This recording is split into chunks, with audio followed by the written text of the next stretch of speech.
کاری کرنے میں مصروف عمل۔ اس فرقے کی بعد میں کئی شاخیں ہو گئی اور دنیا کے مختلف کونوں میں، گوشوں میں، شوشوں میں وہ پائے جاتے ہیں۔ ہمارے یہاں بڑی آسانی سے ہم ان کو پہچان لیتے ہیں، چہرہ بھلے گورا ہو لیکن نیچے سے اوپر تک آپ کو پتا ہے۔ بہرحال ان سے اہل اسلام کا کوئی تعلق نہیں، نہ ان سے شادی ہے، نہ بیاہ ہے، نہ ہماری مساجد میں ان کا آنا ہے، نہ ان کے ایمان بگاڑے میں ہمارا جانا ہے۔ غرض کے کسی طریقے کا کوئی تعلق ہمارا ان کا نہیں تھا۔ لیکن اب بمبئی اور بعض خانقاہوں سے، بعض مزارات اولیاء سے کچھ اس قسم کی ذہنیت کے لوگ ہو گئے جو ان کا جھٹن کھا کے ان کی بولی بولنے لگے، اور عوام یہ دھوکے میں ہے کہ بہت بڑے پیر صاحب ہے، بہت بڑی نسبت ہے، بڑی خانقاہ سے تعلق رکھتے ہیں، امامہ شریف بھی ماشاءاللہ، جبہ شریف بھی 10-20 مریدین پیچھے سے پکڑے ہوئے ہیں، اور باپ دادا کی مسند انہیں جو ہے آئی ہوئی ہے۔ اقبال نے سچ کہا، میراث میں آئی ہے انہیں مسند ارشاد، زاغوں کے تصرف میں عقابوں کا نشیمن۔ اب ہم دیکھ رہے ہیں کہ یہ سلسلہ عوامی سطح پر اتنا بڑھ گیا کہ وہ لوگ جن کو دین کی ابتدائی باتیں بھی نہیں معلوم، کتنے ایسے ہیں کہ جن کو اگر پوچھا جائے کہ مسلمان ہونے کے لیے کن کن باتوں کو ماننا ضروری ہے، کن باتوں سے بندہ مسلمان ہوتا ہے، کن باتوں سے بندہ آؤٹ آف اسلام ہوتا ہے، بیسیکلی باتیں ان کو نہیں پتا ہے۔ اگر ان کو آپ پوچھیں کہ بھئی اگر آپ سنی ہیں تو سنی ہونے کے لیے کن کن عقائد کو ماننا ضروری ہے، ان کو وہ بھی نہیں پتا۔ حتیٰ کہ آپ عبادات میں جو روزانہ 5 وقت پڑھی جاتی ہے نماز، اس کی ابتدائی باتیں پوچھ لیں، قرآن کریم ان سے سن لیں، ان سے اتحیات سن لیں، وہ صحیح طریقے پر نہیں پڑھ پائیں گے۔ لیکن اس قسم کے لوگ اب ٹرینوں میں، پان پٹی پر، چائے کی ہوٹلوں میں، چوراہے پر، اور جب رات میں تمام لوگ سو جاتے ہیں تو سڑکوں پہ نکل کر ہاتھ میں ان کے عجیب و غریب کڑے، گلے میں کڑے، یا علی کا لاکٹ اور نیلے پیلے ہرے دھاگے ہاتھ میں باندھے ہوئے، بہت بڑے محبت اہل بیت کے ٹھیکیدار ماشاءاللہ، کہ امام عالی مقام نے جس کے لیے عظیم قربانی پیش کی، اس مشن پر پانی پھیرتے ہوئے پورا حلیہ بگاڑ لیا۔ یہ لوگ بحث کرتے ہیں، بات کرتے ہیں کس پر؟ صحابہ کرام کے بارے میں، ان مقدس نفوس قدسیہ کے بارے میں۔ خدا وندے قدوس و جبروت کی قسم کھا کر میں علماء کی موجودگی میں کہتا ہوں، اگر تم واقعی عاشق رسول ہوتے، عاشق اہل بیت ہوتے، تو خدا تمہیں اس دور میں پیدا کرتا، آج بریانی کھانے کے دور میں نہیں، قربانی دینے والے وقت میں تم پیدا ہوتے۔ آج تم یہاں تک ٹھوس ٹھوس کر کھا لیتے ہو اور رات میں بیٹھ کر صحابہ کے فیصلے کرتے ہو، فلانا تو باغی تھا، فلانا تو جہنمی تھا، اس نے تو ایسے کر دیا، اس نے ویسے کر دیا۔ بدبختو، کان کھول کے سن لو، صحابہ کرام کے فیصلے تاریخی کتب سے نہیں ہوتے ہیں، حدیث و قرآن سے ہوتے ہیں۔ اللہ سبحان اللہ۔ تمہاری عقلیں ماری گئی، تم صحابہ کی عدالت لگا کر بیٹھے ہو چوک پر، روڈ پر، وہ تو ایسا تھا، وہ تو ویسا تھا، وہ تو بھینسا تھا، فلانا ایسا تھا۔ تیری ماں تجھ پر روئے کہ نبی کریم صلی اللہ علیہ وسلم کو جو جماعت اللہ نے عطا کی ہے صحابہ کی، وہ ایسی مقدس جماعت ہے کہ قرآن میں رب فرماتا ہے، اولئک الذین امتحن اللہ قلوبہم للتقوی، اللہ نے جن کا امتحان لیا، جب وہ امتحان میں کھرے اتر گئے، جب وہ امتحان میں پاس ہو گئے، تو قرآن ہی سے سنو، قرآن کہہ رہا ہے والسابقون الاولون من المہاجرین، آنے والے فتح مکہ سے پہلے، فتح مکہ کے بعد، یعنی تمام صحابہ، ان کے بارے میں قرآن کہہ رہا ہے رضی اللہ عنہم ورضوا عنہ، اللہ اس پوری جماعت سے راضی ہے اور یہ لوگ اللہ سے راضی ہیں۔ سبحان اللہ، سبحان اللہ، بہت خوب، سبحان اللہ۔ صحابہ سے رضا کا مجدہ قرآن دے رہا ہے کہ اللہ تعالیٰ ان سے راضی ہے۔ اب مجھے بتاؤ، جب اللہ نے ان کا امتحان لیا، آپ مدارس میں جائیے، جامعات میں جائیے، یونیورسٹیز میں جائیے، بھلے کسی مکتب میں چلے جائیے، پرائمری اور ہائی اسکول میں چلے جائیے، ہر جگہ کا ایک ضابطہ ہے، ہر جگہ کا ایک ڈسپلن ہے۔ پہلے کورس کروایا جاتا ہے، اس کے بعد ایگزام میں بٹھایا جاتا ہے۔ جب وہ امتحان میں پاس ہو جائیں تو اس کے بعد انہیں نمبر دیے جاتے ہیں، انہیں ڈگری دی جاتی ہے۔ آپ کو پتا ہے کہ اللہ تبارک و تعالیٰ نے صحابہ کا امتحان لیا، جب وہ پاس ہو گئے تو فرمایا اللہ ان سے راضی ہے، اور انہیں نمبر کتنے دیے؟ یہ جو میں نے آیت کریمہ تلاوت کی، رضی اللہ عنہم ورضوا عنہ، یہ سورہ توبہ کی آیت نمبر 100 ہے۔ اللہ نے صحابہ کو 100 کے 100 نمبر عطا فرما دی۔ سبحان اللہ، سبحان اللہ۔ اور پھر 100 کے 100 نمبر عطا فرما دیے، اور وَأَعَدَّ لَهُمْ جَنَّاتٍ تَجْرِي تَحْتَهَا الْأَنْهَارُ، اور یہ ایسی جنت میں داخل کیے جائیں گے جس کے نیچے نہریں بہتی ہے۔ ابھی تو نے جنت دیکھی بھی نہیں، جنت کی بو باس ملی بھی نہیں، ابھی تیرا کوئی ٹھکانہ نہیں ہے بخشش کا، اور تو صحابہ کے فیصلے کر رہا۔ فلانی نے کلیجہ چبایا، اس کا یہ حکم، اس کے بیٹے نے یہ کر دیا تو اس کا یہ حکم۔ اتنا قابل ہو گیا حکم بیان کرے گا۔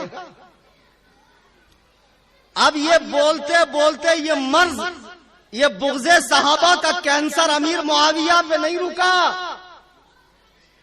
خوب اچھے سے سن لو، آن لائن بھی لوگ تقریر سن رہے ہیں۔ بمبئی میں جتنے کالے پیلے ہرے نیلے اڑیا گڑیا لٹیا چٹیا تامک ٹویا پی رہے حرام خورو، میرا نام کلیم حنفی ہے، سب ہوں عبید رضوی، میں غوث و رضا کا، آگے سے میرے بھاگتے ہیں شیر ببر بھی۔ نعرہ تکبیر، نعرہ رسالت، شیر رضا، شیر رضا، نعرہ تکبیر، نعرہ رسالت۔ سبحان اللہ۔ وہ خانقاہیں جہاں تزکیہ نفس ہوتا تھا، جہاں تصفیہ قلب ہوتا تھا، جہاں قلوب و اذہان کی تذکیر ہوتی تھی، جہاں پر حب خدا اور حب رسول کے جام پلائے جاتے تھے، پڑی ہے سب اجڑی ہوئی خانقاہیں، وہ درویش و سلطان کی امید گاہیں، فرشتوں کی پڑتی تھی جن پر نگاہیں، وہ کہاں ہے آج؟ کہاں ہے وہ جذب الہی کے پھندے؟ کدھر ہے وہ اللہ کے پاک بندے؟ اب تو خانقاہیں نہیں، خامخواہیں ہو گئی ہے، اور اس میں جو 2-2 ٹن کے اور 10-10 ٹن کے پیر صاحبان بیٹھے ہیں، لوگوں کی جیبوں پہ نظر رکھنے والے اور مستی کے ساتھ قوالی فرمانے والے، اور عورتوں کے ساتھ بھی بھانگڑا ڈالتے پیر صاحب، اور فرماتے پیر سے کیا پردہ، ساری جو مستی ہے وہ پیر لے لے اور جتنی سختی ہے وہ مولوی لے لے۔ شریعت پورا مولوی کی طرف، طریقت مطلب مستی، بھانگڑا ڈالو، فتنے پھیلاؤ، نماز روزے سے فارغ، خدا بندے قدوس و جبروت کی قسم، جو پیر مسجد میں آنے کی صلاحیت رکھتے ہوئے مسجد میں آ کر نماز نہیں پڑھتا، وہ پیر نہیں پیر ہے۔ خالی پگڑیاں اور القاب اور خانقاہوں کی اونچی عمارتیں مت دیکھو، اس کا تعلق صحیح ہے یا نہیں ہے خود یہ دیکھا کرو میرے بزرگوں اور دوستو۔ اب خانقاہیں شیعت کی بولی بول رہی ہے، حافظیت کی بولی بول رہے ہیں، اور اس دریا میں، اس رو میں اچھے اچھے لوگ بہتے جا رہے ہیں۔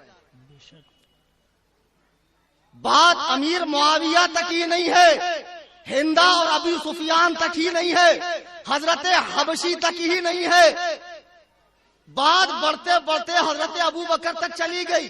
ہمیں ان سے کوئی لینا دینا نہیں کہ جو اپنا سینہ پیٹتے رہتے ہیں، ان کے سینے ہے ہی اسی لائق، وہ ہمیشہ پیٹے جائیں، کیونکہ ان میں بغض صحابہ ہے۔ ہمیں ان سے کوئی لینا دینا نہیں ہے، لیکن ان کا جھٹن کھانے والے یہ تفضیلی گروہ جو اپنے آپ کو مولائی کہتا ہے، یہ مولائی نہیں موالی ہے، موالی۔ ہاں بے شک بے شک۔ محبت علی کی بات کرتے ہو، حضرت مولائے کائنات منبر کوفہ پر ہیں اور فرماتے ہیں کہ جس دل میں ابو بکر و عمر کا بغض ہو وہاں علی کی محبت نہیں آ سکتی. بے شک بے شک. علی کی محبت وہاں نہیں آ سکتی. آج لوگ حضرت ابو بکر تک چلے گئے اور کہتے ہیں صاحب کہ ان کی افضلیت تو جمہور کا قول ہے اور حضرت علی ان سے افضل ہے. کچھ لنگڑی لولی حدیثیں اٹھا کر لاتے ہیں. ایسا نہیں ہے کہ دلیل نہیں ہے. ہر دعویٰ کرنے والے کے پاس دلیل ہوتی ہے. دلیل کا معیار دیکھا جاتا ہے کس پائے کی. آپ کہیں گے انہوں نے اتنی کتابیں لکھ ڈالی اس مسئلے میں. ابن تیمیہ نے 2500 کتابیں لکھی ہیں. علماء بیٹھے ہیں پوچھو. اشرف علی تھانوی نے 900 کتابیں لکھی. گستاخی کے بعد کیا اسلام سے اس کا تعلق رہا؟ کتابیں کتنی لکھی یہ مت دیکھو, یہ دیکھو کہ ان کے عقائد ہیں کیا. جو لوگ حضرت علی کو حضرت ابو بکر صدیق رضی اللہ تعالی عنہ پر فضیلت دیتے ہیں بالاجماع وہ اہل سنت سے خارج ہیں, گمراہ ہیں, بد مذہب ہیں. ان سے کوئی تعلق نہیں رکھا جائے گا. اس لیے کہ حضرت ابو بکر صدیق کا انبیاء کرام اور رسول ملائکہ اور رسول انبیاء کے بعد تمام امت میں اور پچھلی تمام امتوں میں تمام انبیاء کی امت میں آپ کا مقام افضل و اعلیٰ ہے. سبحان اللہ سبحان اللہ. میں نے جو آیت کریمہ پڑھی, اللہ ارشاد فرماتا والذی جاء بالصدق وصدق به اولئک هم المتقون. اور یہ سچائی لے کر آنے والے یعنی نبی کریم. کون سی سچائی؟ دین کی, ایمان کی, عقیدے کی, قرآن کی, اسلام کی, رب کی وحدانیت کی. وصدق به اولئک هم المتقون. سچائی لانے والے اور اس سچائی کو قبول کرنے والے یہ دونوں متقی ہیں. اب اس آیت کی تفسیر دیکھو. حضرت مولائے کائنات اس کی تفسیر کرتے ہیں, فرماتے ہیں اس آیت میں جو دو متقی ہیں اس سے مراد ایک اللہ کے نبی ہیں اور ایک ابو بکر صدیق ہیں. اگر یہی قرآن پڑھتے ہو, اگر 40 پارے والا پڑھتے ہو تو مجھے نہیں پتا اس میں کیا غلاظت بری ہے. لیکن جو جبریل کے ذریعے سے سینہ مصطفیٰ پر نازل ہوا اور قرنن بعد قرنن نسلن بعد نسلن جس کی تدوین ہوئی, جسے جمع کیا گیا, جس کے حروف اور الفاظ کی حفاظت کی گئی, اس قرآن میں رب فرما رہا ہے کہ حضرت ابو بکر صدیق جو نبی کی سچائی پر سب سے پہلے ایمان لانے والے ہیں, وہ صدیق, وہ متقی ہیں, پرہیزگار ہیں. اور ایک جگہ قرآن میں فرمایا وَسَيُجَنَّبُهَا الْأَتْقَى کہ جہنم سے دور رکھا جائے گا سب سے بڑا متقی. کچھ پلے پڑی یا پھر پیر صاحبوں کے قصے سناؤں, کیونکہ بمبئی میں پیر صاحب بہت بھر گئے. ایک پتھر اٹھاؤ, ایک مرشد نکلیں گے, ایک حضرت نکلیں گے, ایک پیرا نکلیں گے, ایک قلندر نکلیں گے. یہ قلندر نہیں, یہ کل اندر. یہ بہت بڑا حرام خور ہے. یہ تم کو جو ہے کرامات کا چگا پہنا کر گمراہ کر دے گا. قرآن کہہ رہا ویسا یجنبها الاتقى, جہنم سے دور رکھا جائے گا سب سے بڑا متقی. یہ کس کے بارے میں آیت اتری؟ آپ تفسیر اٹھا کر دیکھ لیں, جلالین اٹھا کر دیکھ لیں, ساوی اٹھا کر دیکھ لیں, مدارس اسلامیہ میں پڑھائی جانے والی تفاسیر اٹھا کر دیکھ لیں کہ جب حضرت ابو بکر صدیق نے حضرت بلال کو خریدا اور خرید کر آزاد کیا, ان کے آقا امیہ بن خلف جو بڑا نالائق قسم کا آدمی تھا, اس سے خرید کے آزاد کیا, تو آپ کے والد ابو قحافہ نے کہا کیا ضرورت تھی اتنا مال خرچ کرنے کی؟ ایک کالے کلوٹے غلام کے لیے اتنا مال خرچ کرنے کی کیا ضرورت تھی, جو کوئی عالی نسب بھی نہیں ہے.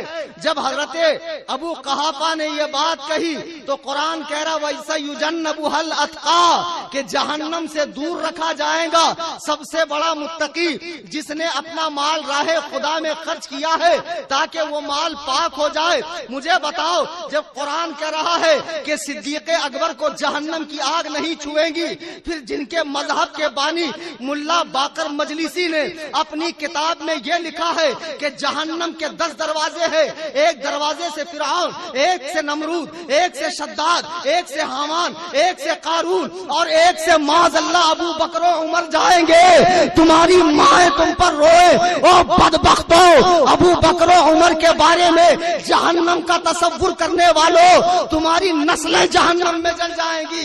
اللہ نے قرآن میں صاف فرما دیا وَسَيُجَنَّبُهَا الْأَتْقَى کہ جہنم سے دور رکھا جائے گا سب سے بڑا متقی۔ کون ہے سب سے بڑا متقی؟ حضرت ابو بکر صدیق رضی اللہ تعالی۔ قرآن انہیں متقی کہہ رہا ہے، ان اکرمکم عند اللہ اتقاکم، اللہ کے نزدیک لائق احترام، عزت والا، فضل والا، شرف والا وہی ہے جس کے پاس تقوی زیادہ ہو۔ قرآن نے ابو بکر کو سب سے بڑا متقی بھی کہا۔ قرآن نے حضرت ابو بکر صدیق کے بارے میں فرمایا کہ اللہ انہیں سب سے زیادہ پسند فرماتا۔ اور کیوں نہ پسند فرمائے کہ جب میرے مصطفیٰ رات کی تاریکی میں مکے کو چھوڑ کر مدینے کو مسکن بنانے کے لیے جا رہے ہیں تو ساتھ میں کون ہے؟ ابو بکر صدیق۔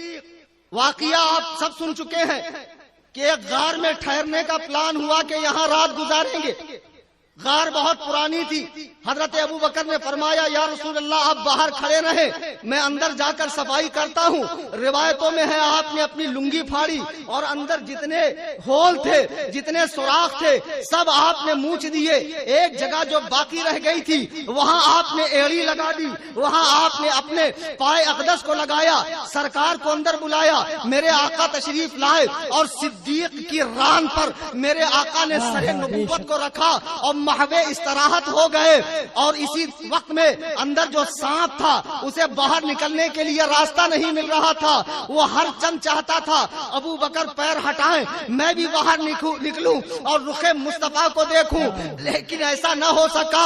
بالآخر سانپ نے کاٹا، اس کی شدت درد کی جب زیادہ ہوئی تو آپ کے آنسو رخسار مصطفیٰ پہ گر گئے۔ میرے آقا بیدار ہو گئے، فرمایا صدیق تجھے کس بات نے رلایا؟ کہا یا رسول اللہ مجھے سانپ نے کاٹا ہے۔ میرے آقا علیہ السلام نے اپنا مقدس لعاب دہن نکالا اور صدیق کے قدموں پہ لگا دیا اس جگہ پر جہاں سانپ نے کاٹا تھا۔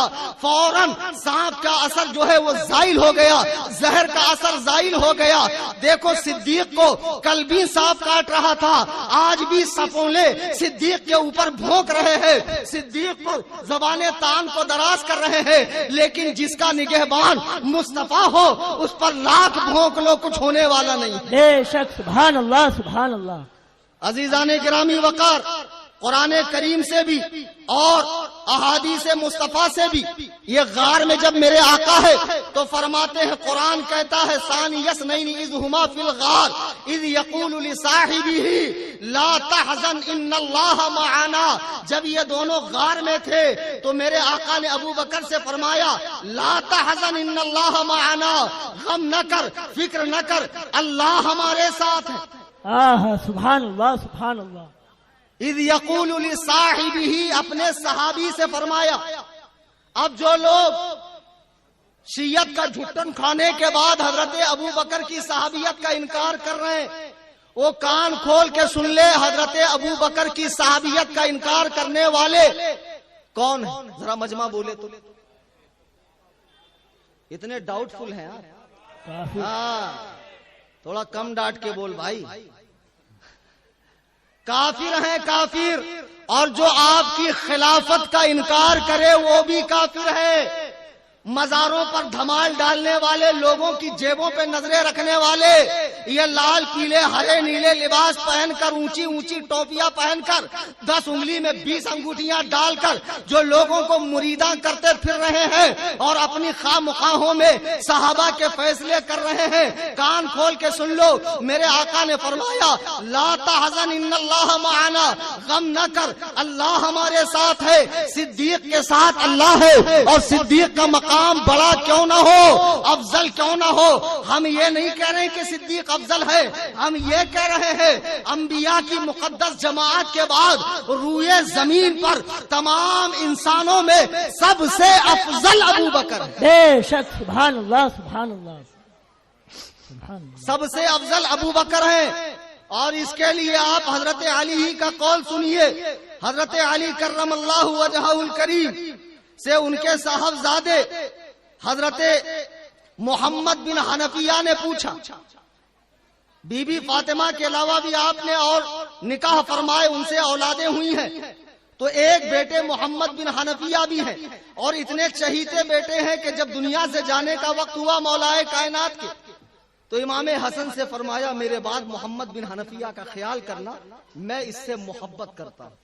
سبحان اللہ سبحان اللہ۔ جب امام حسن کی شہادت کا وقت قریب ہوا تو آپ نے امام حسین کو وصیت فرمائی کہ میرے بعد محمد بن حنفیہ کا خیال رکھنا، کیونکہ ان سے والد گرامی بھی اور میں بھی محبت کرتا ہوں۔ اللہ اکبر کبیرہ، وہی محمد بن حنفیہ ہے۔ صحیح بخاری حدیث نمبر 3671 لکھ لو۔ جو انٹرنیٹ کی معرفت سے دین سیکھتے ہیں اور وہ 10x10 کے کمرے میں بیٹھے ہوئے مرزا کذاب کو فالو کرتے ہیں اور صحابہ کے حوالے سے بکواس کرتے ہیں، محمد بن حنفیہ کی روایت ہے، انہوں نے اپنے باپ سے پوچھا ای الناس خیر بعد رسول اللہ، کہ رسول اللہ صلی اللہ علیہ وسلم کے بعد لوگوں میں، صحابہ میں سب سے بہتر کون ہے؟ قال ابو بکر، فرمایا ابو بکر۔ سبحان اللہ۔ ثم من، پھر انہوں نے پوچھا پھر کون؟ تو فرمایا ثم عمر، اس کے بعد عمر۔ تو حضرت محمد بن حنفیہ کہتے ہیں کہ میں نے سوچا کہ پوچھ لوں پھر کون، تو مجھے ڈر تھا کہ آپ عثمان کا نام لیں گے، تو میں نے کہا ثم انتا، پھر تو آپ ہیں۔ حضرت علی فرماتے ما انا الا رجل من المسلمین، میں تو مسلمانوں کی جماعت کا ایک عام سا انسان ہوں، یعنی مجھے افضل نہ سمجھو۔ اللہ اکبر کبیرہ، یہ ان کی انکساری ہے۔ دیکھو خود حضرت علی کرم اللہ وجہہ الکریم نے فیصلہ فرما دیا کہ، اور ان کے بیٹے سے فرمایا، اور یہ روایت تواتر کے ساتھ بیان کی جاتی ہے، آپ نے فرما دیا کہ نبی کریم صلی اللہ علیہ وسلم کے صحابہ میں سب سے پہلے کون؟ اب جو گانجے کا سٹا مار کے، بٹن کھا کے، گھاس پھونک کے، چاچی پی کے اپن اجمیر جا ریلا، ریل میں چلم کے دھوئیں اڑیں گے۔ ماشاء اللہ، دیکھو ذرا قوال صاحب، حکومت سے میں گزارش کروں گا کہ اس قسم کی بکواس قوالی کرنے والوں کو فی الفور اندر ڈالا جائے۔ بے شک۔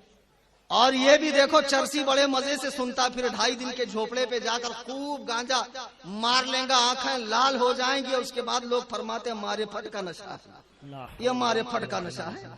ایسے معرفت ہوتی ہے، اور ایسے ایسے با کرامت گنجیڑی نشیڑی چرسی گردلے آج گھوم رہے ہیں اور صحابہ کے فیصلے کر رہے ہیں۔ بدبختوں، دیکھو حضرت مولا کائنات خود فرما رہے ہیں کہ نبی کریم صلی اللہ علیہ وسلم کے صحابہ میں سب سے افضل ابو بکر، پھر عمر، اور ایک روایت ان سے ہے، فرماتے جو مجھے ابو بکر و عمر سے افضل کہے میں اسے 80 کوڑے ماروں گا۔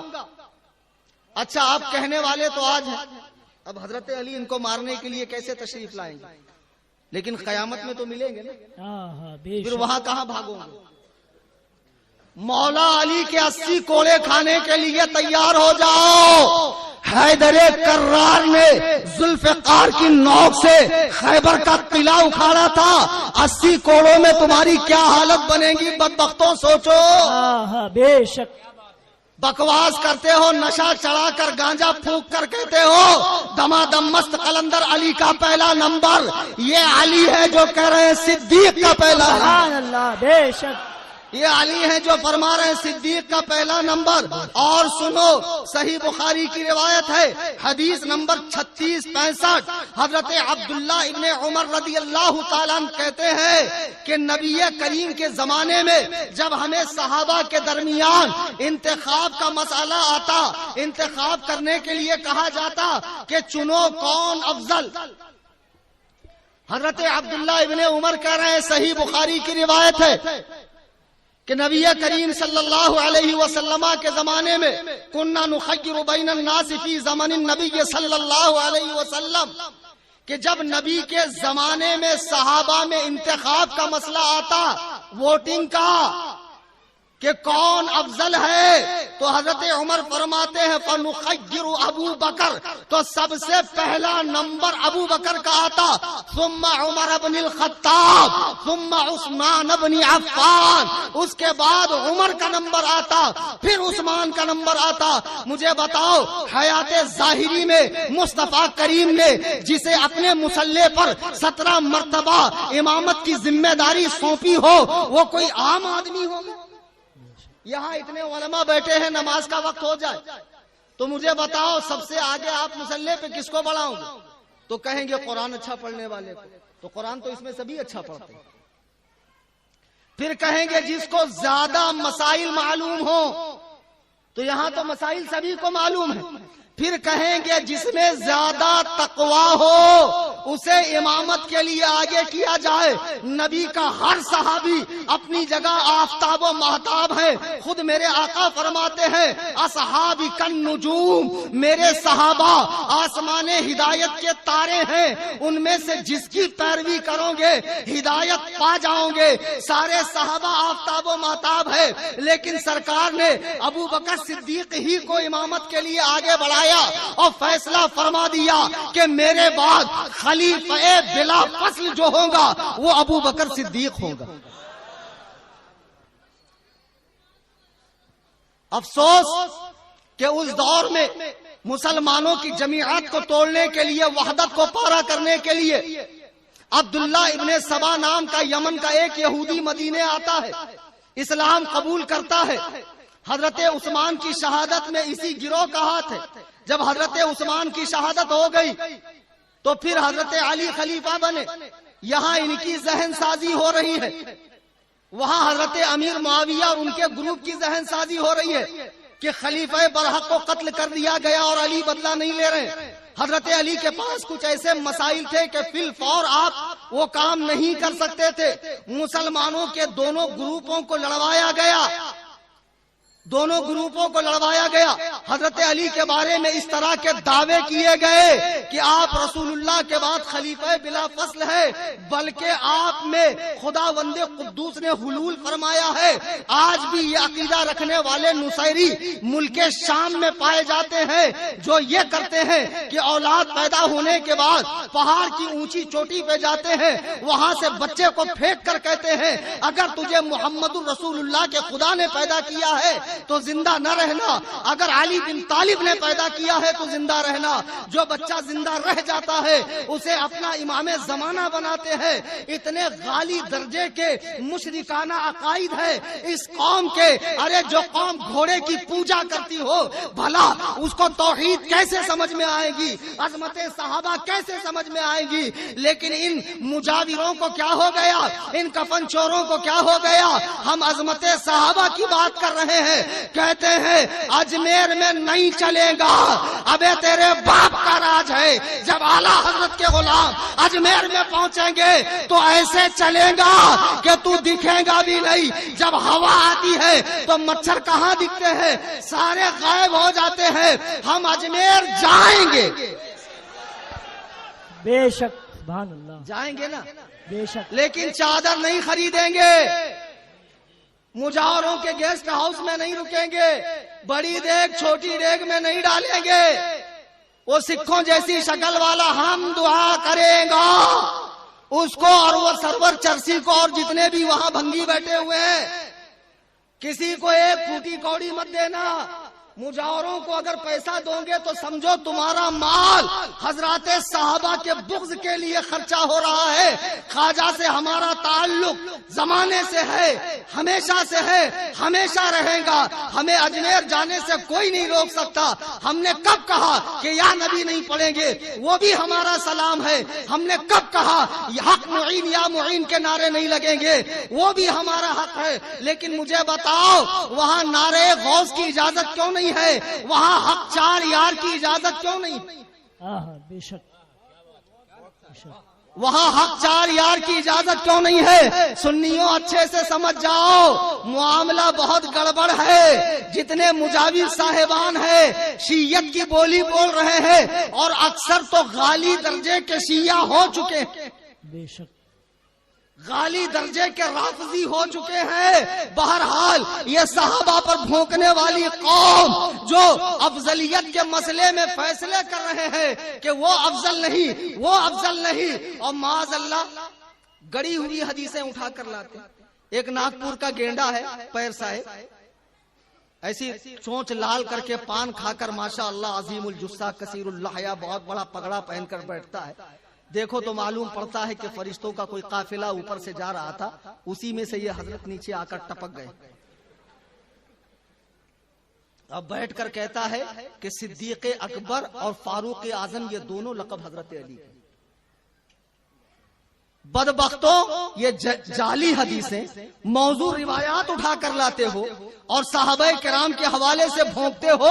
یہ سب جعلی روایات ہے. حضرت علی کے فضائل کم نہیں ہے، بہت فضائل ہے. صحیح احادیث سے اگر بیان کیے جائیں، ان کی شان بیان کرنے کے لیے جھوٹی روایات کا سہارا لینے کی کوئی ضرورت نہیں. بے شک تم سوچتے ہو جھوٹی روایات بیان کر کر شان بیان کریں گے. کعبے میں پیدا ہوا، اب نہیں ہوئے تو نہیں ہوئے، لیکن جو کعبے میں پیدا ہوا حکیم بن حزام وہ بھی میرے مولا کے مرتبے کو نہیں پہنچ سکا. کعبے میں پیدا ہونے سے کوئی صاحب مرتبہ نہیں ہوتا، ورنہ رسولوں کے تاجدار انبیاء کے امام میرے آقا بھی خانہ کعبہ میں نہیں پیدا ہوئے. بے شک بے شک. پھر کبھی بیان کریں گے کہ علی اور نبی ایک نور سے پیدا ہوئے.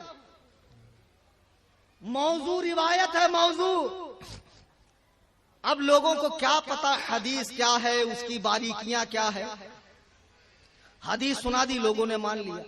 ہمارے پاس آ کر بھی کبھی حدیث سناؤ نا پیر صاحب، تو ہم تمہارا علمی قد ناپتے ہیں، تم کتنے قابل ہو. حضرت علی اور رسول کریم علیہ الصلوۃ والتسلیم کے ایک نور سے پیدا ہونے کی حدیث جو ہے وہ موضوع ہے. اس طرح مولائے کائنات کے فضائل بیان مت کرو، لیکن آؤ صدیق و عمر کی کیا فضیلت ہے ذرا ملاحظہ کرو. سبحان اللہ. آپ سب جانتے ہیں کہ جب ہم مردے کو دفن کرتے ہیں تو دفن کرتے وقت 3 مرتبہ مٹی ڈالتے ہیں، پڑھتے ہیں منہا خلقناکم وفیہا نعیدکم ومنہا نخرجکم تارۃ اخری. ہم نے تمہیں اس مٹی سے بنایا ہے، اسی میں لے جائیں گے اور اسی سے بروز محشر تمہیں اٹھائیں گے، اسی سے تمہیں اٹھایا جائے گا. اچھا سنو، ہم سنیوں کا یہ عقیدہ ہے کہ انبیاء جتنے ہیں سب بشر ہیں.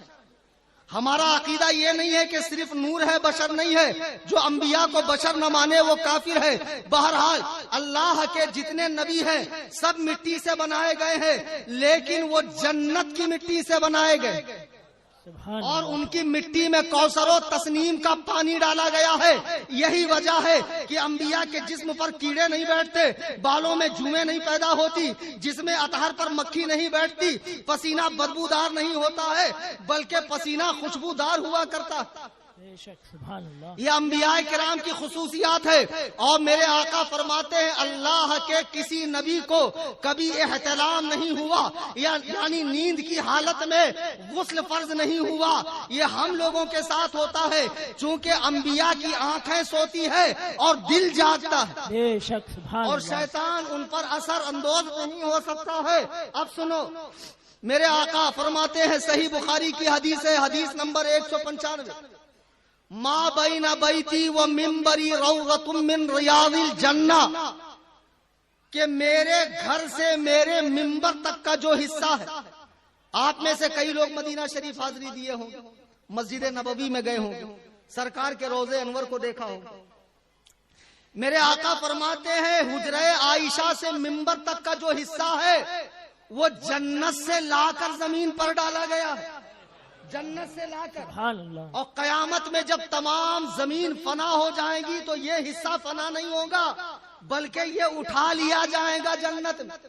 سبحان اللہ. میں آپ کو جہاں لے کر جا رہا ہوں چلیے وہاں پر انشاءاللہ آپ کو نکتہ نہیں نکاتی نکات ملیں گے.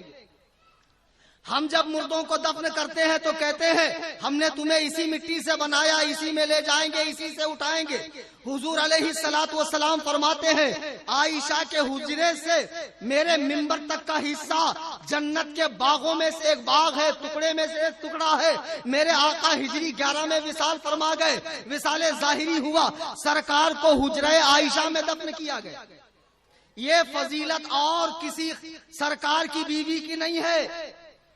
یعنی سرکار کس مٹی سے بنائے گئے؟ جہاں دفن ہوئے حجرے عائشہ کی مٹی سے، وہ جنت کا ٹکڑا ہے، عام مٹی نہیں ہے۔ اچھا سنو، حضرت عائشہ فرماتی ہیں کہ مجھے نبی کی بیویوں میں اور بیویوں سے 10 باتوں میں فضیلت حاصل ہے۔ پہلی فضیلت یہ کہ جب میرا نکاح حضور سے کرنا تھا تو حضرت جبریل میری تصویر ایک ریشم کے کپڑے پر لے کر آئے اور سرکار کو دکھایا کہ اللہ تعالی چاہتا ہے آپ ان سے نکاح فرمائے۔ او نبی کی بیوی پہ بھونکنے والے ایرانی کتوں، ذرا مجھے بتاؤ، تمہاری کتاب حق الیقین میں لکھا ہے کہ جب امام مہدی ظاہر ہوں گے تو عائشہ کو قبر سے نکال کر کوڑے ماریں گے۔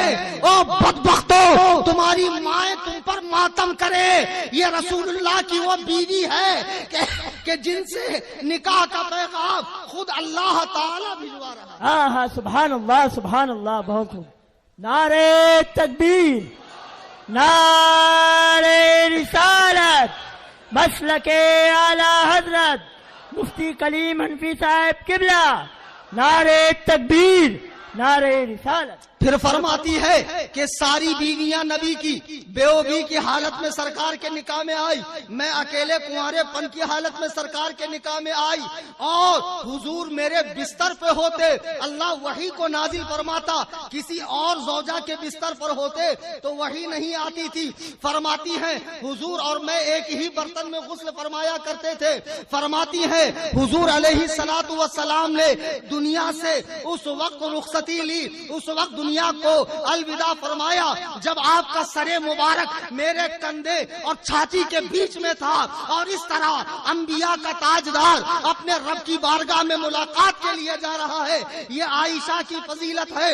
اور فرماتی ہے کہ میری برات کا اعلان، میری پاکی کا اعلان، میرے پاک و صاف ہونے کا اعلان سورہ نور کی 18 آیتوں میں اللہ تعالیٰ نے فرمایا۔ بے شک، سبحان اللہ، سبحان اللہ۔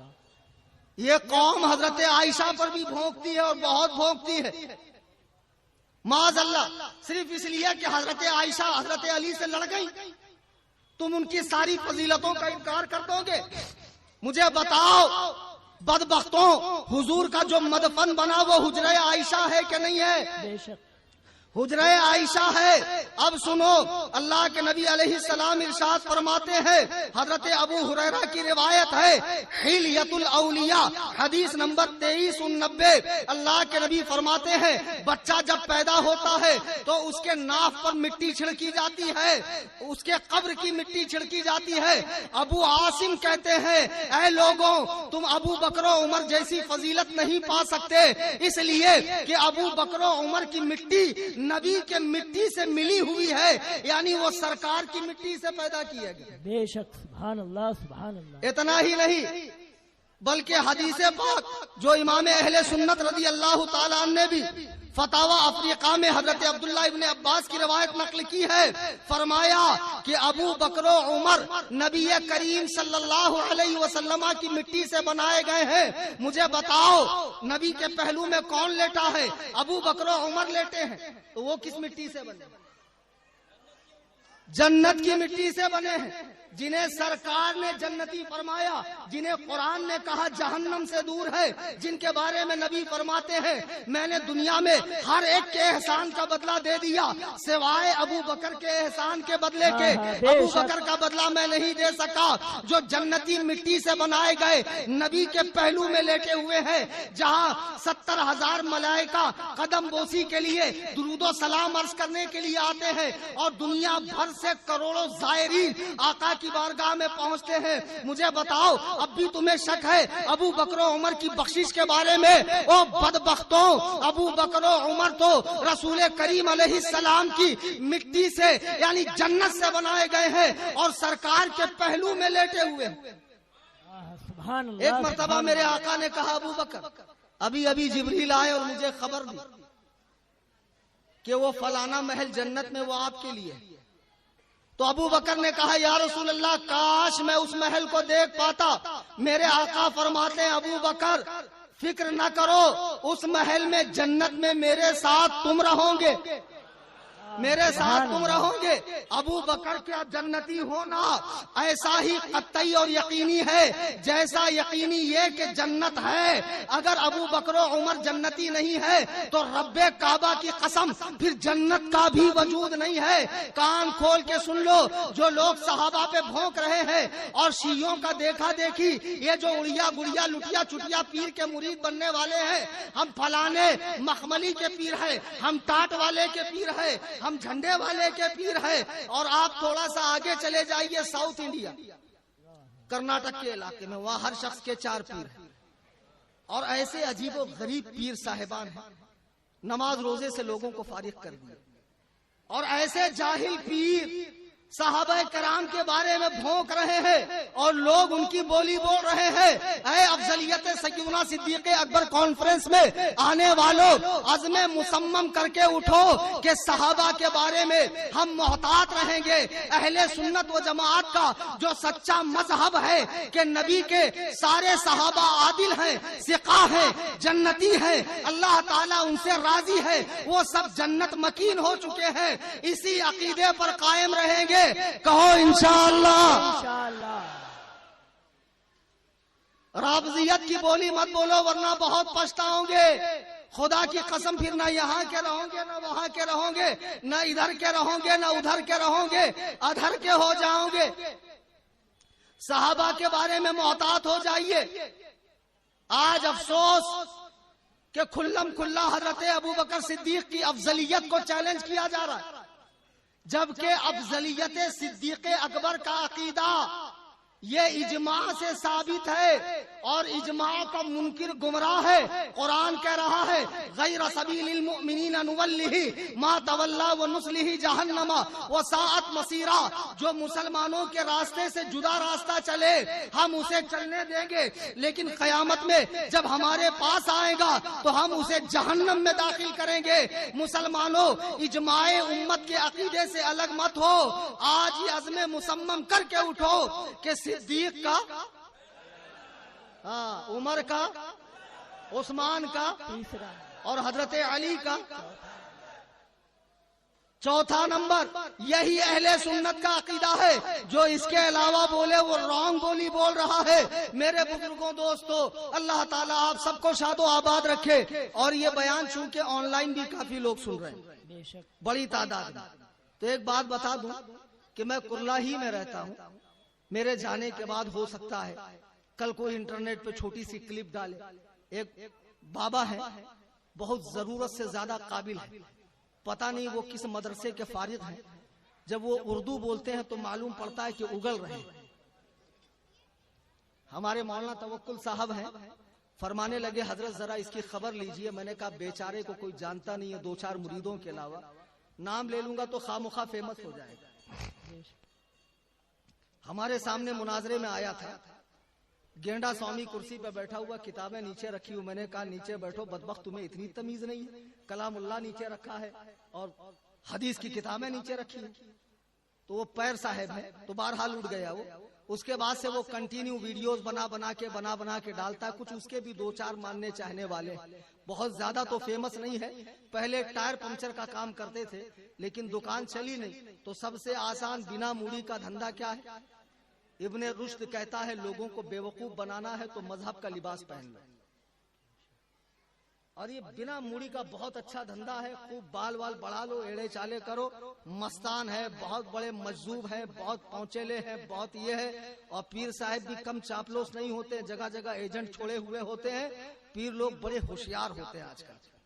ایک شاعر صاحب نے مجھے اپنا واقعہ بتایا.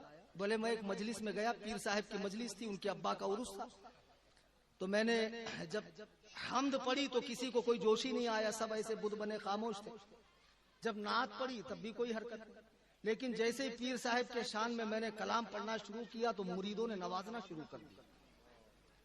اب نوازنا شروع کیا تو شاعر صاحب فارغ ہوئے تو بعد میں کہا حضور میں حج کے لیے جا رہا ہوں، آپ بھی جائیں گے؟ کہا اس سال میں بھی آ رہا ہوں۔ بہرحال شاعر صاحب چلے گئے حج کے لیے، پیر صاحب نہیں جا سکے۔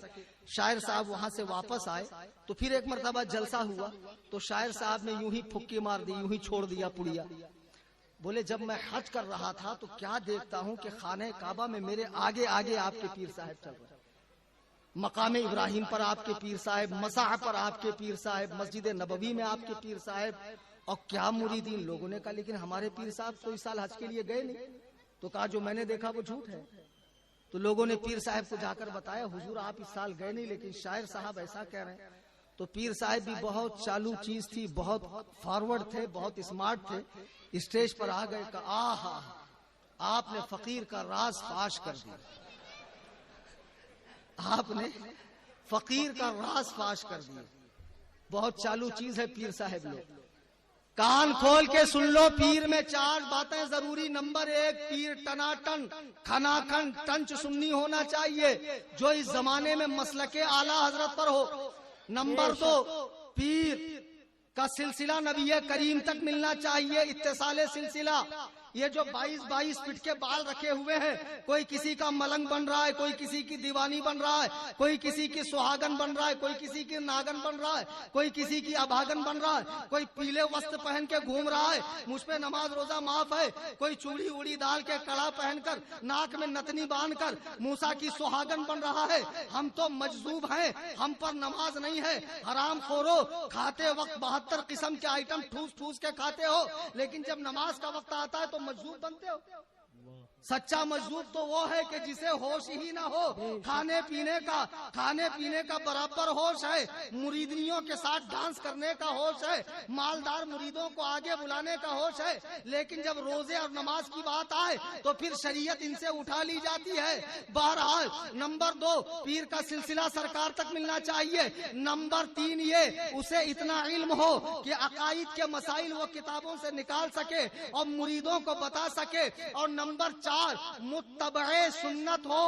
آج جن کا دن ہم منا رہے ہیں، ابو بکر صدیق، خدا کی قسم پہلے مسلمان، نبی پہ ہر وقت جان چھڑکنے والے، سفر و حضر میں نبی کے ساتھ رہنے والے، اپنا سارا مال غزوہ تبوک کے موقع پر راہ خدا میں خرچ کرنے والے، وہ صدیق اکبر کہ جن کو حضور نے 17 نمازوں کے لیے آگے بڑھایا، وہ صدیق اکبر کہ حضرت عائشہ کی گود میں سرکار سر رکھ کے لیٹے ہوئے ہیں، چاندنی رات ہے، آسمان پہ تارے بھی جھلملا رہے ہیں۔ اما عائشہ پوچھتی ہیں یا رسول اللہ کیا کسی شخص کی نیکیاں اتنی ہوں گی جتنے آسمان میں تارے ہیں؟ حضور نے فرمایا ہاں، عمر کی نیکیاں اتنی ہے۔ حضرت عائشہ تڑپ گئی، یا رسول اللہ جب عمر کی نیکیوں کا یہ عالم ہے تو میرے باپ ابو بکر کی نیکی کا عالم کیا ہے؟ اللہ کے نبی فرماتے ہیں اے عائشہ، عمر کی ساری نیکیاں ابو بکر کی ایک نیکی کے برابر ہے۔ بے شک، نعرے تکبیر، نعرے رسالت، افضلیت سیدنا صدیق اکبر، مفتی صوفی کلیم حنفی صاحب قبلہ، نعرے تکبیر، نعرے رسالت۔ وہ صدیق اکبر رضی اللہ تعالی عنہ، اللہ اکبر کبیرہ، کہ جن کو زبان نبوت سے جنت کی بشارت مل گئی ہے۔ رب کعبہ کی قسم، میرے نبی کا فرمایا ہوا کبھی غلط ہو ہی نہیں سکتا ہے۔ جنہیں قرآن جنتی کہہ رہا ہے، ان کی عاجزی کا یہ عالم ہے کہ روتے بیٹھتے ہیں اور فرماتے ہیں کاش میں کوئی درخت کا پتا ہوتا کہ جسے بکریاں چبا لیتی، میں کوئی کنکر ہوتا جس سے حساب نہ لیا جاتا، اے کاش میری میری ماں مجھے پیدا نہ کرتی، آج جو یہ مستنڈے پیر بمبئی میں گھوم رہے ہیں، لوگوں کو نماز روزہ معاف کروانے والوں، ابے خبیثوں، دیکھو ابو بکر صدیق فرماتے ہیں اگر میرا ایک پیر جنت میں چلا جائے اور ایک پیر جنت کے باہر ہو تب بھی میرے دل سے اللہ کا ڈر نہیں نکلے گا، یعنی پتہ نہیں میرے بارے میں کیا فیصلہ کیا جائے۔ ارے قرآن جسے اتقا کہہ رہا ہے اس میں تفضیل کا صیغہ ہے، قرآن جسے سب سے بڑا متقی کہہ رہا ہے وہ فرما رہا ہے کہ میرا ایک پیر اگر جنت میں ہو اور ایک پیر جنت سے باہر تب بھی میرے رب کا ڈر میرے دل سے نہیں نکل سکتا ہے۔ تم کیسے بے خوف ہو گئے؟ تم اذان ہوتی ہے مریدوں کے ساتھ قوالیاں کرتے ہو، بھانگڑے ڈالتے ہو، علماء سے دشمنی کراتے ہو، لوگوں کو کہتے ہو ملا کا دین الگ ہے، مولا کا دین الگ ہے۔ ابے او خبیثوں، گنجیڑیوں، نشیڑیوں، ابے او چلم پھونکنے والے، حرام خورو، مولا علی کے صحیح جانشین یہ علماء کرام، ہاں ہاں بے شک، سبحان اللہ سبحان اللہ سبحان مولا اللہ۔ علی شہر علم کا دروازہ ہے، مولا کا چاہنے والا علم والا ہوگا، ایسے بھنگی نہیں ہوں گے کہ جنہیں سورۃ الفاتحہ تک نہ آتی ہو۔ خدا کی قسم ایسوں کے چکروں میں نہ پڑو، نہ ان سے دعا تعویذ لو، نہ ان کی خامخواہوں میں جاؤ، نہ ان کے باپ دادا جو مر کھپ گئے اور جن کی مزاریں بن گئی ہے وہاں جا کر ان کے عرسوں میں شرکت کرو۔ جو بدعتی ہیں، صحابہ پر بھونکنے والے بد مذہب ہیں، ان سے ہر تعلق توڑ لو۔ بے شک اب بہت بھونکیں گے صاحب، تو ایک بات بتا دوں کہ جن کو مناظرے کا شوق چل رہا ہے، افضلیت صدیق اکبر کے عنوان سے، حضرت امیر معاویہ کے عنوان سے، حضرت سفیان و ہندا کے عنوان سے، میں کرلا میں رہتا ہوں، میرا نمبر بھی نیٹ کے اوپر اویلیبل ہے، آ جانا انشاءاللہ الرحمن آپ کا شوق پورا کر دوں گا۔ ہاں ہاں بے شک۔ آئی سمجھ میں بات؟ جن جن کو مناظرے کا شوق چل رہا ہو، جو ایرانی چائے پی کر جن کا دماغ خراب ہو گیا ہو اور شیعت کی بولی بول رہے ہوں، شیعت کی بولی بول رہے ہوں، ان سبھی کو میرا چیلنج ہے کہ حضرت ابو بکر صدیق کے حوالے سے میں نے بہت اختصار سے بیان کیا، چونکہ 8 روز سے میری طبیعت خود صحیح نہیں تھی، بخار میں اور سردی کھانسی میں تھا، میں نے بہت دوائیں وغیرہ لی، بہت احتیاط برتا، پانی وغیرہ پینے کے معاملے میں بہت پرہیز کیا کہ کسی طرح میں حاضر ہو جاؤں، 1 آدھ گھنٹہ بیان کر لوں، نہ جانے کی صورت میں عوام بدزن ہو جاتی کہ تاریخ دے کر آتے نہیں، اس لیے میں حاضر آیا۔